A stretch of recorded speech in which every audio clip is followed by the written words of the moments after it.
Добрый день, дорогие друзья! Приветствую вас на канале LongSwim. Это видео будет посвящено тому, как с помощью колеса жизненного баланса находить единомышленников.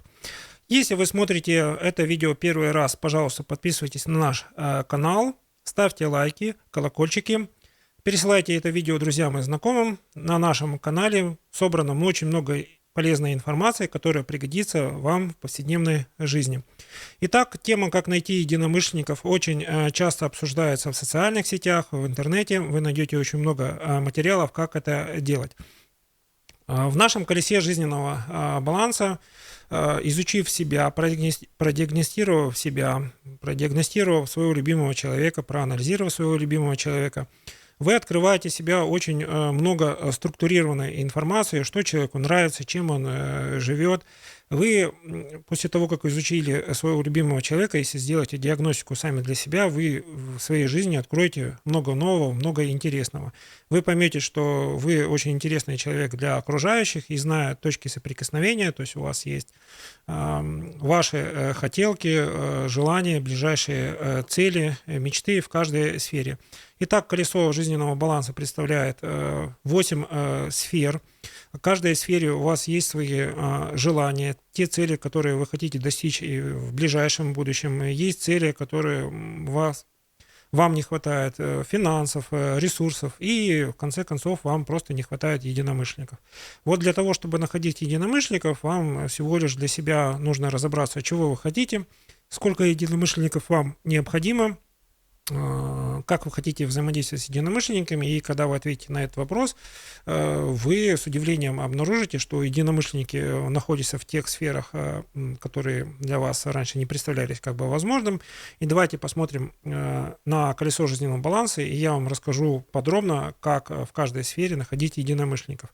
Итак, колесо жизненного баланса начинается у нас со сферы отношения и семья, и наверняка в жизни каждого из вас был любимый человек, знакомый, который для вас представляет огромную ценность, с которым вы поженились, вышли как бы замуж, сыграли свадьбу или просто заключили как бы брак. И как в этой сфере находить единомышленников? Здесь все очень просто. Если вы многие вещи со своим любимым человеком делаете сообща и таким образом укрепляете отношения, найдутся те люди, знакомые, там, друзья, коллеги, которые будут совместно с вами укреплять отношения, то есть делать что-то полезное для вас, или вы будете совместно с ними улучшать окружающую среду так, чтобы в нем можно было находиться комфортно. Чаще всего это сфера ландшафтного дизайна, это может быть просто благоустройство территории, в которой вы живете, или благоустройство той территории, в которой вы продолжительное время находитесь. Здесь нужно отдать пальму первенства женщинам, которые умеют как бы любую рабочую обстановку сделать комфортной, очень радостной для времяпровождения и очень эффективной для того, чтобы вот именно женщина умеет создать ту атмосферу, где мужчина может там быть суперэффективным и суперпроизводительным. Следующая сфера – это друзья и окружение. Здесь я уже говорил, что чем больше вы планируете тех вещей, которые вам нравятся, тем больше окружающие самостоятельно откликаются, проявляют инициативу, говорят, вот здесь я тебе могу как бы помочь. И таким образом все зависит от вашей формулировки целей. Если вы озвучите свои цели, мечты, всегда найдутся те, кто может оказать вам посильную помощь. Следующая сфера, где мы находим легко друзей и знакомых, это тема спорта. Попробуйте записаться в любую секцию того вида спорта, где вы еще ни разу не практиковали, желательно к тренеру очень хорошему, который готов ваши способности, а вы, безусловно, обладаете этими способностями, развить как бы хорошо. Появятся новые друзья, единомышленники. Чаще всего в сфере спорта уже сложена своя экосистема, там взаимодействие, очень дружелюбная атмосфера, несмотря на то, что это состязательная атмосфера, это дружелюбная как бы атмосфера, где люди оказывают поддержку. У меня в моей практике среди знакомых есть очень много людей, которые пошли в новый вид спорта, и новые друзья из этого окружения, они оказались очень замечательными людьми.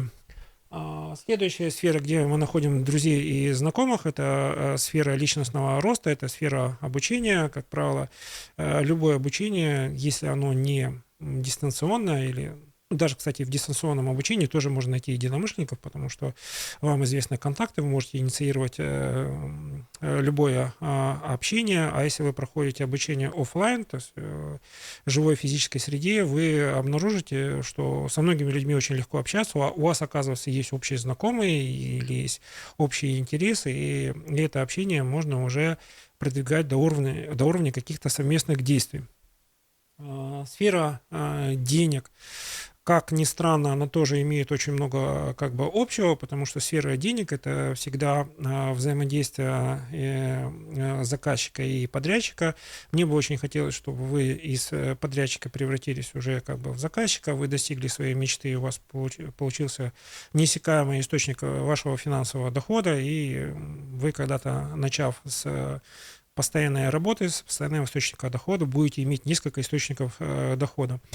Тема денег – это всегда сфера, где нужно уметь договариваться, а уметь договариваться можно тогда, когда вы знаете, какие интересы вы будете защищать, какие цели и мечты вы преследуете. И вот сфера денег, вот почему нужно пройти потренироваться раз, два, три на 3 сферах, потому что потренировавшись на этих сферах, вы в сферу денег уже приходите подготовленным как бы человеком. Вот здесь я интересы буду отстаивать как бы четко, вот здесь это нужно сделать такой последовательности, применить такую технологию, а вот здесь я готов с вами согласиться, потому что это, то, что вы предложили, это является более классной идеей. Карьера и бизнес. Здесь сфера нахождение единомышленников, тоже больше связано с работой. Если у вас компания быстрорастущая, новые сотрудники, это всегда на 50% ваши единомышленники, в зависимости от того, насколько там сфера отвечает вашим интересам, нету конфликта интересов. Если вы работаете в высококонкурентной среде, это очень хороший повод для того, чтобы поднять свою экспертизу, потому что только в высококонкурентной среде ваша квалификация растет просто гигантскими как бы темпами.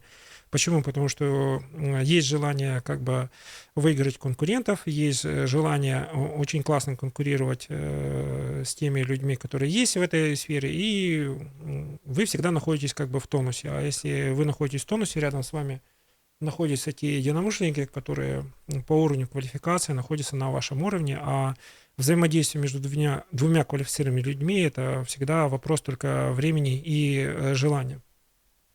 Тема творчества и духовного роста. Здесь еще больше можно найти единомышленников, потому что если вы начнете заниматься духовными практиками, будете постараться развивать свои как бы духовные ценности, практиковать или изучать теорию, всегда находятся люди, которые думают, как вы, разделяют ваши ценности, они уже обладают глубоким жизненным опытом, глубоким опытом как бы выхода из различных ситуаций. Они здесь могут поделиться советом, но и не забываем про сферу хобби. Всегда, примерно, допустим, раз в 10 лет нужно пробовать новое хобби. Не обязательно оно станет вашим постоянным хобби. Вы просто смотрите, что интересного есть в этом мире, пробуете, тренируете свой мозг, тренируете свои моторные навыки. Все, что вас развивает как личность, все, что расширяет ваш кругозор, все, что вам дает возможность как бы перезагрузиться, это всегда поиск единомышленников. Лучше всего, если вы будете участвовать в каких-то выставках в качестве посетителя или экспонента, всегда там собираются такие же люди, одержимые этой идеей, это всегда классно. Сфера, где есть бесконечное количество знакомых и единомышленников, это сфера активного и пассивного отдыха, это возможность легко познакомиться в благоприятной, доброжелательной атмосфере, но и не забывайте, что судьба всегда сводит двух людей с целью того, чтобы вы были взаимно друг другу полезны, были друг другу как бы поддержкой.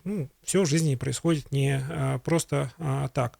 Итак, колесо жизненного баланса дает вам возможность сформулировать свои идеи. Вы среди единомышленников можете с полуслова понять, о чем человек мечтает, но не совсем как бы готов ясно изъясняться. Иногда просто родственную душу или своих единомышленников вы будете чувствовать в своем внутреннем состоянии. Не зря говорят, что для того, чтобы понять, хочу я с человеком дружить, продолжать общение, его просто нужно как бы почувствовать. Колесо жизненного баланса эту чувствительность у вас развивает очень сильно. Вы лучше понимаете себя, и вам не нужно уже колоссальное количество времени, чтобы понять человека, предвидеть его как бы поступки и для себя принять решение. То есть на этого человека можно опираться, в каких жизненных ситуациях на человека можно опираться.